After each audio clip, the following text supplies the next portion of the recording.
সেবা ও সহানুভূতির সুরে নতুন দিগন্তে পা রাখি। আজকের এই অনুষ্ঠানে মানবতার ছন্দ আঁকি। হে দর্শক, সবাইকে ওয়েলকাম জানাচ্ছি গোলাপগঞ্জের প্রথম অনলাইন ভিত্তিক টিভি চ্যানেল জিবি টেলিভিশনের সামাজিক সংগঠন নিয়ে আয়োজিত সাপ্তাহিক অনুষ্ঠান মানবতা ফেরিওয়ালা অনুষ্ঠান। পূর্বের দিনগুলোর মতোই আজকের আমাদের স্টুডিওতে এসে উপস্থিত হয়েছেন গোলাপগঞ্জ যুব সমাজ কল্যাণ সংস্থার সাধারণ সম্পাদক রাসেল গাজী। আমরা আর কথা না বাড়িয়ে সরাসরি চলে যাচ্ছি আজকের আমাদের অতিথির কাছে। আসসালামু আলাইকুম, কেমন আছেন ভাই? স্বাগত জানাচ্ছি আজকের আমাদের এই অনুষ্ঠানে। অসংখ্য ধন্যবাদ। আমি জিবি টিভি গোলাপগঞ্জের অন্যতম জনপ্রিয় অনলাইন চ্যানেল। আমি আপনাদের সকল কলাকৌশলী সহ যারা জিবি টিভির দায়িত্বে আছেন সবাইকে আমার সংগঠন গোলাপগঞ্জ যুব সমাজ কল্যাণ সংস্থার পক্ষ থেকে ধন্যবাদ জানাই। আপনাদের সংগঠনের নাম গোলাপগঞ্জ যুব সমাজ কল্যাণ সংস্থা। আপনাদের সংগঠনের কতজন সদস্য আছেন? আমাদের সংগঠন গোলাপগঞ্জ যুব সমাজ কল্যাণ সংস্থা 71 জন সদস্য বিশিষ্ট কমিটি। আমরা আমাদের আত্মপ্রকাশ ঘটে গোলাপগঞ্জের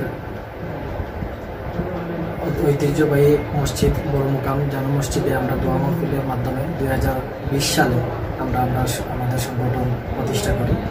সেই সংগঠনে 71 জন সদস্য নিরলসভাবে কাজ করে যাচ্ছে। আপনাদের সংগঠনের লক্ষ্য উদ্দেশ্য কি? প্রথমত আমাদের সংগঠনে যারা আছে সবাই তরুণ। আমরা তরুণ প্রজন্ম মিলেই আমাদের সংগঠন প্রতিষ্ঠা করি। আমাদের লক্ষ্য, আমাদের সংগঠনের স্লোগান হলো আধুনিক সমাজ গঠন ও আত্মমানবতার সেবায় আমরা। তো আমরা আমাদের সংগঠনের প্রতিটা সদস্য ঐক্যবদ্ধ, প্রতিজ্ঞাবদ্ধ যে আধুনিক সমাজ গঠনের লক্ষ্যে আমাদের সংগঠন নিরলসভাবে কাজ করে যাচ্ছে। ইতিমধ্যে কি কি কাজ করেছেন সংগঠনের? আমরা গোলাপগঞ্জ যুব সমাজ কল্যাণ সংস্থা প্রতিষ্ঠার পর থেকে এখন পর্যন্ত প্রতিটা সামাজিক সেক্টরে আমাদের অবদান রয়েছে। আমরা চেষ্টা করেছি আমাদের পক্ষ থেকে যতটুকু করা যায়।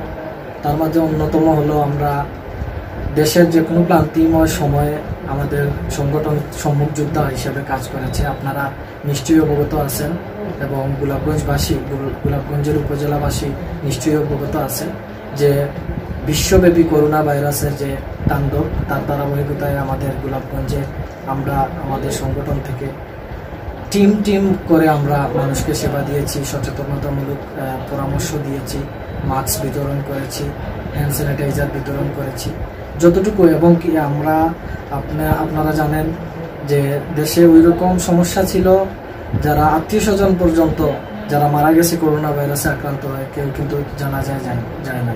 আমরা আমাদের সংগঠনের পক্ষ থেকে আমরা জানাজার ব্যবস্থা পর্যন্ত করেছি। আপনাদের সংগঠন থেকে গোলাপগঞ্জের মধ্যে সীমাবদ্ধ না রেখে অন্য জেলার মধ্যে কি যাওয়ার কোনো আশা আছে বা এরকমই কি ভবিষ্যৎ পরিকল্পনা আছে? ধন্যবাদ আপনাকে।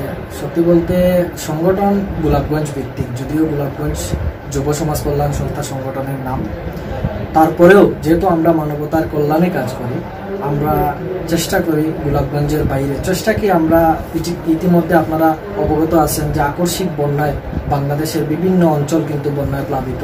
তার ধারাবাহিকতায় মৌলভীবাজার, রাজনগর বন্যায় প্লাবিত। আমরা গত পরশুদিন আমাদের সংগঠনের পক্ষ থেকে আমরা ইতিমধ্যে 100 পরিবারকে আর্থিক অনুদান দিয়েছি এবং কথা দিয়ে আসছি যে আমরা আবারও ওনাদের কাছে যাব। তার পাশাপাশি অনেকটাই আছে, আমরা টিম বিতরণ করি সংগঠনের পক্ষ থেকে, যা গোলাপগঞ্জ উপজেলার বাইরে। আপনাদের সংগঠনের যে আর্থিক বিষয়গুলো আছে সেইগুলা কিভাবে জোগাড় হয়? আমরা মূলত সংগঠনের যে আর্থিক ফান্ড, আমরা কিন্তু আমাদের সংগঠনের অর্থ কালেকশন সংগঠনের প্রতিটা সদস্যই দেয়। আমরা কোনো এক্সট্রা কোনো মানুষের কাছ থেকে আর্থিক সহযোগিতা আমরা নেই না। এটা আমাদের সবারই মতামত। আমাদের উপদেষ্টা কমিটি যদিও আমরা করি নাই, তারপরেও আমরা উপদেষ্টা কমিটি করলেও আমরা আগামীতে অর্থ কালেকশন আমাদের সংগঠনের সদস্যদের মাধ্যমে করব।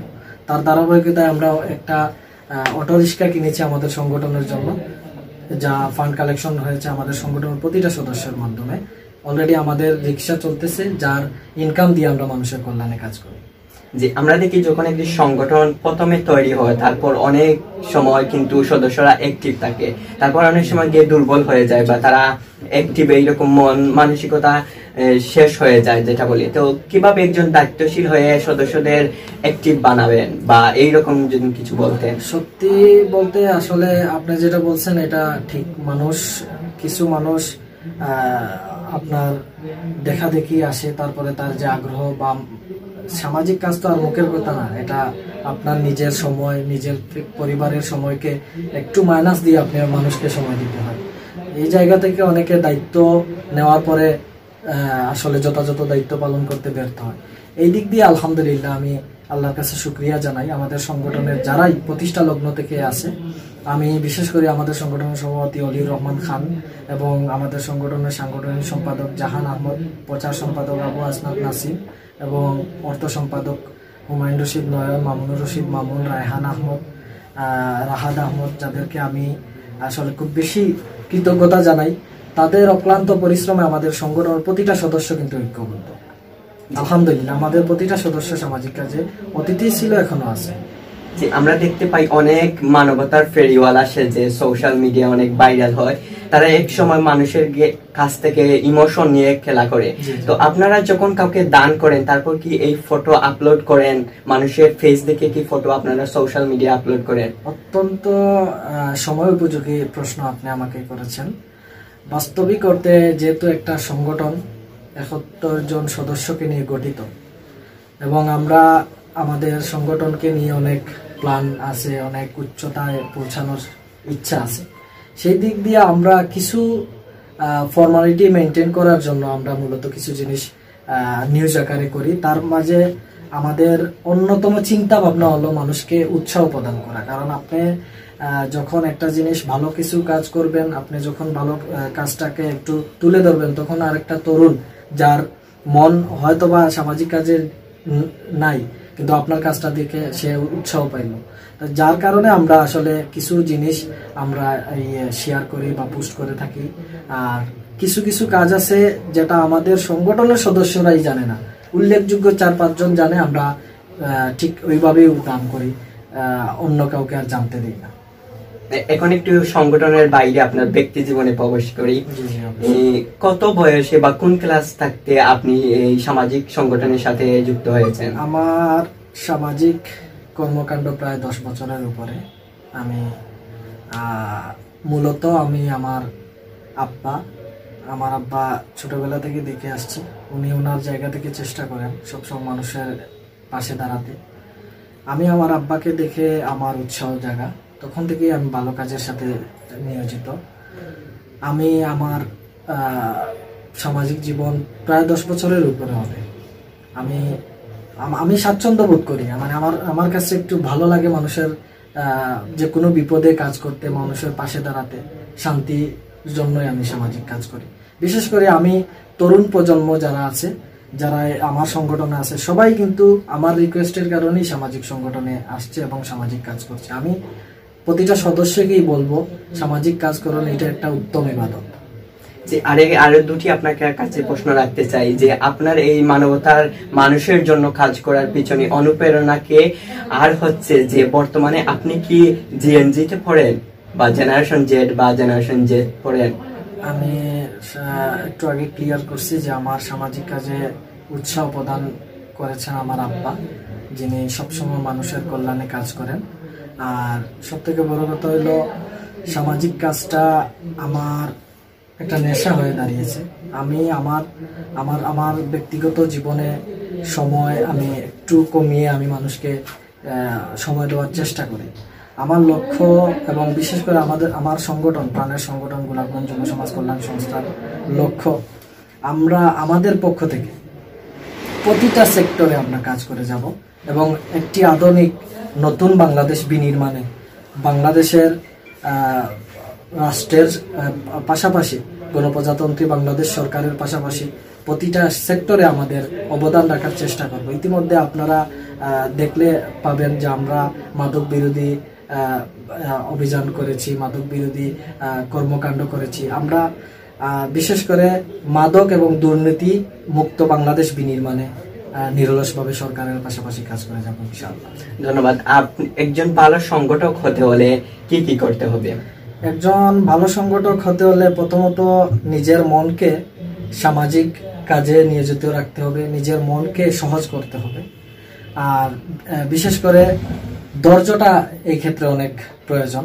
আপনি যদি একজন সংগঠক হতে চান, তখন আপনি সংগঠক হতে হলে আপনার সদস্য, আপনার নির্বাহী কমিটির যারা থাকবে, তাদের অনেক কথাবার্তা, চাল চরণ আপনার ভালো নাও লাগতে পারে। সেটাকে আপনি উপেক্ষা করেও আপনি তাদেরকে সামাজিক যে বার্তা, সেই বার্তা দিয়ে অত্যন্ত ধৈর্যের সহিত আপনি কাজ করতে হবে, তাহলেই আপনি সামাজিক সংগঠক হতে পারবেন আর কি। ধন্যবাদ। আমাদের এই অনুষ্ঠানটি 10 মিনিটের বেশি আমরা করি না, তো শেষ একটি প্রশ্ন করি যে আগামী বাংলাদেশ কিরকম দেখতে চান? আগামীর বাংলাদেশ অবশ্যই দুর্নীতি মুক্ত, সন্ত্রাস মুক্ত, মাদক মুক্ত, ইপটিজিং মুক্ত, নারী নির্যাতন মুক্ত একটি সুন্দর, শান্তি, সম্প্রীতির বাংলাদেশ হিসাবে দেখতে চাই। যে বাংলাদেশে নিরাপদে মানুষ বসবাস করবে, প্রতিটা গোত্র, প্রতিটা ধর্মের মানুষ বসবাস করবে, এবং যে বাংলাদেশে সামাজিক দায়বদ্ধতা থাকবে। ধন্যবাদ। আমাদের টেলিভিশনকে নিয়ে কিছু কি বলার আছে? অবশ্যই অবশ্যই। আমি বিশেষ করে জিবি টেলিভিশন গোলাপগঞ্জের অন্যতম জনপ্রিয় অনলাইন টেলিভিশন। প্রতিষ্ঠা লগ্নে কিন্তু আমি এসেছিলাম, আমার এখনো মনে আছে। এবং জিবি টিভির প্রতিটা রাজনৈতিক, সামাজিক, বিশেষ করে বস্তুনিষ্ঠ যে নিউজগুলা আমরা সবসময় ফলো করি। আমি বিশেষ করে জিবি টেলিভিশনের যারা কলাকৌশলী আছে তাদেরকে আমার সংগঠন গোলাপগঞ্জ যুব সমাজ কল্যাণ সংস্থা এবং আমার ব্যক্তিগত পক্ষ থেকে কৃতজ্ঞতাও জানাই, পাশাপাশি ধন্যবাদ জানাই। কৃতজ্ঞতা এই কারণেই জানাই যে তারা বস্তুনিষ্ঠ নিউজ করে থাকে। বিশেষ করে গোলাপগঞ্জের প্রতিটা সেক্টরে জিবি টেলিভিশনের অবদান আছে। ধন্যবাদ আপনাকে, আপনাদের জন্যই আমাদের কাজ করা। ধন্যবাদ আমাদের স্টুডিওতে আজকে আসার জন্য। আমরা শেষ করছি। প্রিয় দর্শক, আপনারা এতক্ষণ পর্যন্ত দেখলেন সাপ্তাহিক আয়োজন মানবতা ফেরিওয়ালা অনুষ্ঠান। আপনারা যারা মানবতা ফেরিওয়ালা অনুষ্ঠানে অংশগ্রহণ করতে চান, তারা আমরা সোশ্যাল মিডিয়াতে ইনবক্স করতে পারেন। এতক্ষণ অনেক অনেক ধন্যবাদ আপনাদেরকে আমাদের সাথে থাকার জন্য। আমি বিদায় নিচ্ছি। এতক্ষণ পর্যন্ত আপনাদের সাথে ছিলাম আমি মোহাম্মদ সাইদুর রহমান।